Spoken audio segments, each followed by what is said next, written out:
UFL expansion, college draft, and even showcases returning to the UFL.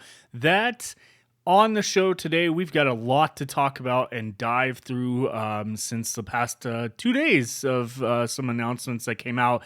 And when I talk about expansion, I received, and most you fans should have received the same email. I think most season ticket holders, or maybe the entire fan, if you're signed up for their mailing list, received an email today from CEO Russ Brandon of the UFL, and there's an interesting little tidbit that I'm curious about, and we'll talk about that. So let's first dive into showcases, because quite frankly, the showcase part of this maybe starts to hint at some expansion for the 2026 season. So let's go to the announcement of the league.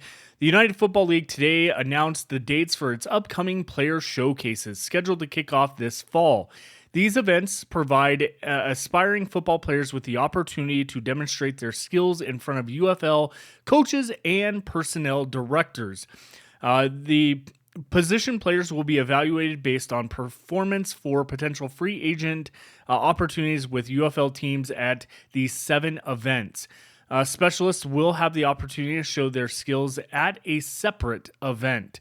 The first showcase will take place in Atlanta, Georgia on Sunday, September 14th. Additional showcases will be held throughout the fall in Washington, D.C. on September 27th or 28th. Dallas, Sunday, October 12th. Make a little note about Dallas. I've got something to say about that, because something very odd about that. San Diego Specialist Showcase, Sunday, October 19th. Orlando, Sunday, October 26th. Phoenix, Sunday, November 9th, Houston, Sunday, November 23rd, and Los Angeles, Sunday, December 7th. Information on each of these showcases can be found below. And this is on, the link will be in, if you're a player or know somebody that's looking to try out for the league, I'll include the link in the description below.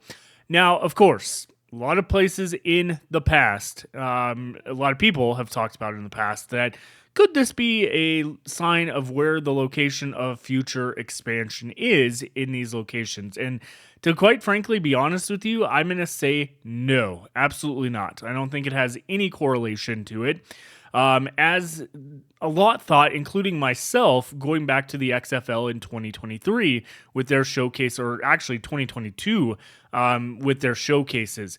And again, the other showcase that they will have, as always, is the prospective specialists for kickers, punters, and snappers will be able to participate in the following event on Sunday, October 19th at the Novak Kicking and Consulting at Maranath Christian School in San Diego, California. And again, all this is in that page that I'll link in the thing below. Now, one thing I will say, what is interesting here is the fact that when you take a look at everything, and you look at the events, and I'm trying to figure out here, because when I wrote down all the events, there's 8, but they're saying 7 on their actual thing. I think the potential, yeah, it's weird that 1, 2, 3, 4, 5, 6, 7, there's 8, even though the article says 7. Which is weird, because I was like, wait, there's 8. Something interesting about that, when we go back to the XFL in 2022, they've always had usually about 5 or 6 showcases. In 2022, they had DC, Florida, Hawaii, Jackson State, which was HBCU with Deion Sanders, Arizona, and Arlington, Texas. Again, Arlington, Texas. I'm noting this because there's something that I've noticed with this 2025 announcement that kind of perks my ears up when I hear Dallas, and I'll talk about that in a second. So 2023 was Atlanta, St. Louis, DC, Arizona, and then the Combine in Arlington. 2024, St. Louis, DC, Houston, Atlanta, Orlando, and San Diego. I'm not quite sure if the UFL had a Combine in 2024. I don't believe so after last season. If they did something in Arlington, but it wasn't listed on the official announcement from the UFL last year. This year, again, we have Atlanta, DC, Dallas, San Diego, Orlando, Phoenix, Houston, Los Angeles, 8 locations. And what's interesting about that is the fact when you take a look at the fact that they're upping the amount of locations for showcases leads me to believe they're looking for more players. Well, we'll go to the email from Russ Brandon and then we'll talk about the college draft portion of this because I think that's kind of where my head is going to with this email. So Russ Brandon sends this email out and says, "Dear UFL fans, I want to extend my heartfelt thanks for your incredible support and dedication through the UFL season. While we are still a young," and I apologize, the letter or the email went down when I was reading. While we are still a young league, this year marked a major step forward, both on and off the field, and that progress would not have been possible without you. Whether you are tuning in on Fox, ABC, or ESPN, packing the Battle Dome, building DC's iconic beer snake, or experiencing through innovations like our True Vision player camera vests, your passion made one thing clear: spring football is here to stay. This season brought unforgettable moments and high-octane performances from start to finish. We closed the year in spectacular fashion as interim head coach Shannon Harris led the DC Defenders to their first UFL championship. Quarterback Jordan Ta'amu rose to the occasion on the biggest stage with a record-setting performance while capturing the UFL Championship Game MVP award. Across the league, storylines continued to captivate. League MVP and Offensive Player of the Year Bryce Perkins led Michigan to the championship game. Defensive Player of the Year PETA led St. Louis to the championship doorstep for the second consecutive year, and no one embodied the UFL's values more than Travis Feeney of the Battlehawks, our Sportsman of the Year, whose leadership and community impact set the bar for excellence beyond the game. Here's the part I'm going to talk about. As we look forward to 2026, expect even greater competition, enhanced fan experiences, and more opportunities for our athletes to chase their professional football dreams. Now, of course, you could be right off the bat saying, well, they're just going to give more opportunities for more players that come in that may not have been given a chance in 2025. I completely agree with that to an extent. But the fact that they're saying more opportunities for our athletes to chase their professional football dreams would indicate to me that they're adding more teams.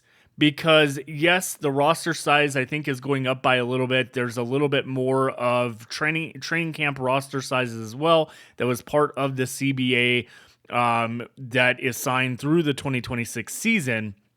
But when I take a look at that and then I go back to the league's announcement about the showcases, in my opinion, this is leading to 8 cities plus a specialist that is a normal thing. The kicker, punter, and specialist showcase has always been a thing going back to 2022 for the XFL into the UFL. But the fact that there's way more showcases this time, there's at least 2 more from last time, and 1, 2, 3, 4, 5. There was only 5 in 2023, and now we're at 8. To me, that is showing something really big. But what I will say is I think that could be an early indication that, yes, the UFL has talked about expansion, but it could be put on hold because of the kind of the lower numbers they had in 2025 or whatnot. But I think there's a lot of like kind of things that are standing out to me in these announcements that they're happening, that they're giving more opportunities. They're going to have this college draft that I'll talk about here in a second. And they've pushed it back and there's reasons for that. But again, I think this is a great opportunity for the league. Again, the showcase locations have nothing to do with where they could be expanding to. These have always been around.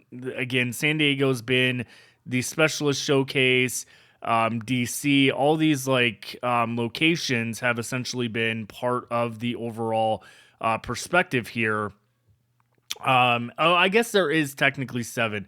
When you go down the list, it does mention that the San Diego location is for specialist showcase and not like an actual player showcase. So there's 7, but there's still more than last year. Because last year there, with San Diego in there was still a total of 6, and now there's 8 total this year. So again, an increase. I think that can point to some direction there.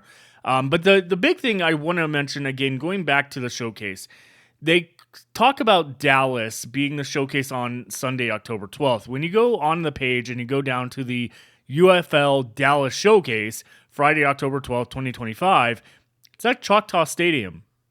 That's Arlington, Texas.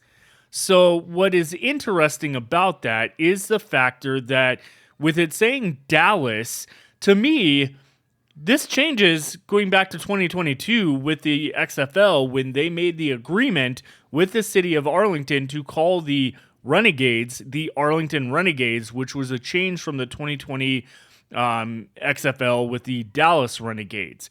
The UFL brought back the Bandit logo for the 2024 season, which started at the first game. From what I originally heard, it was going to be for a 1-game thing only. That then changed, and they kept it around for the entire season. This is kind of leading me to believe that there is a possibility they will go back to naming it the Dallas Renegades. And to be honest with you, I know a lot of people argue about this. Obviously, Arlington is not in Dallas. It is a little ways away. But there was a lot of conversation back in 2022 when they announced the Arlington Renegades as the team and that they were moving forward with the Arlington name. There was a lot of people that were not too thrilled about that and said, hey, that could essentially cause issues in that market because it's not like named Dallas, which was bringing in more viewership because it's a main. It's like New York City or LA or those type of like areas. It was bringing in more TV views. It was bringing in more fans with the XFL in 2020 being the Dallas Renegades. That still would be frustrating to me as a fan that has purchased a lot of Arlington Renegades gear, but I also do have a lot of Dallas Renegades gear as well from XFL in 2020. So, I mean, and I think most Renegades fans out there have a lot of Dallas stuff as well if they've been a fan since 2020. I think this would be an interesting choice, but it also may mean nothing. I just find it weird that they have called this the UFL Arlington Showcase, the UFL or the XFL Arlington Combine, the Arlington Showcase back in 2022, when they finally then also had the press conference that announced Arlington was the name. They didn't release team names at that point. That was at the XFL event that I attended after the showcase in Arizona or whatnot. So I do think this is very interesting information here. I'm not opposed at all to going back to Dallas Renegades. I think that could kind of vamp up like, oh, that talk about the XFL and like, oh, the Dallas Renegades are back. Like, because yes, Arlington fans are still there. Yes, the level of fans have decreased over the years for that location, but I think that could be really great for the league overall when it comes to that perspective. But again, who knows?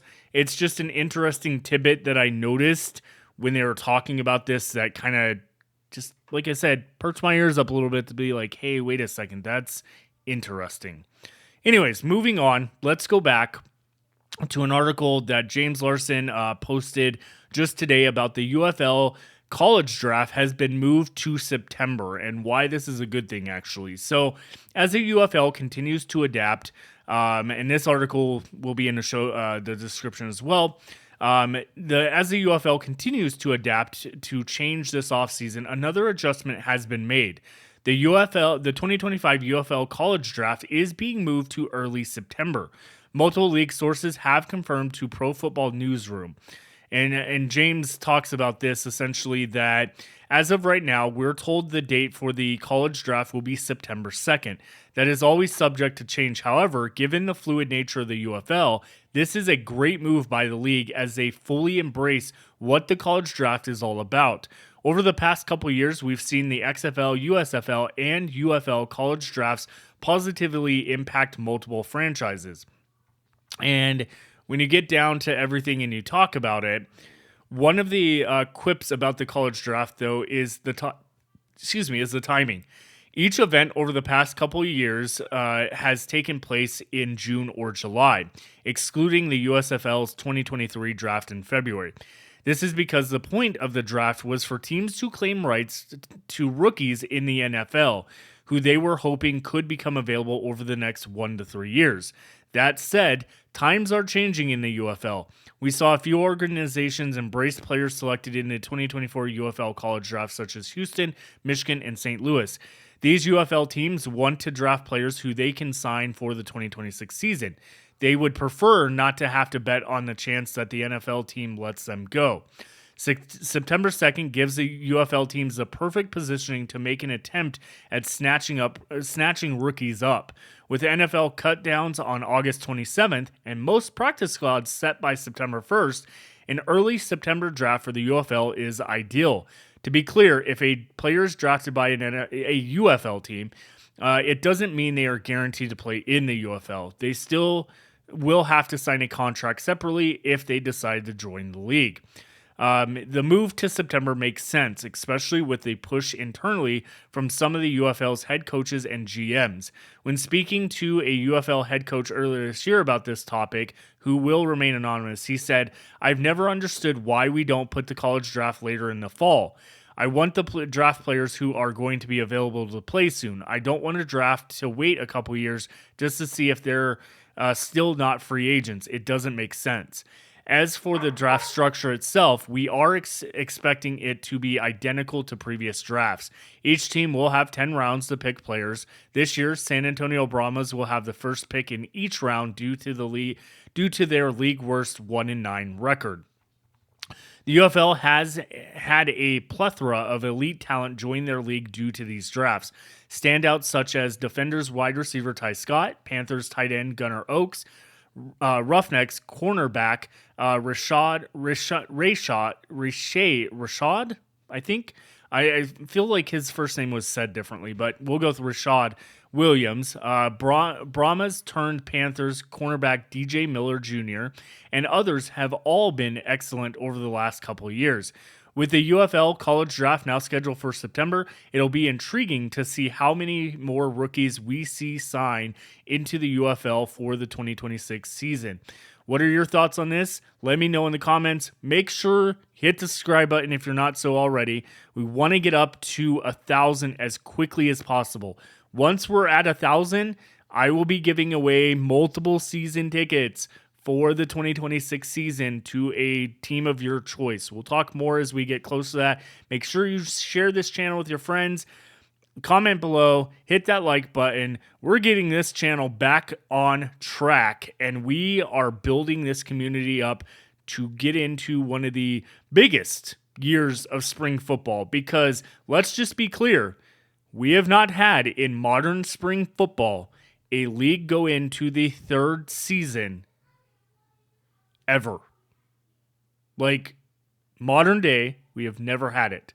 2026 should be the biggest year for spring football for that reason, and alone, we're going to be covering it here on the channel all the time. There's not going to be a break for this channel. We're going to be covering it. I can't wait. We'll see you on the flip side. Have a great one, everyone.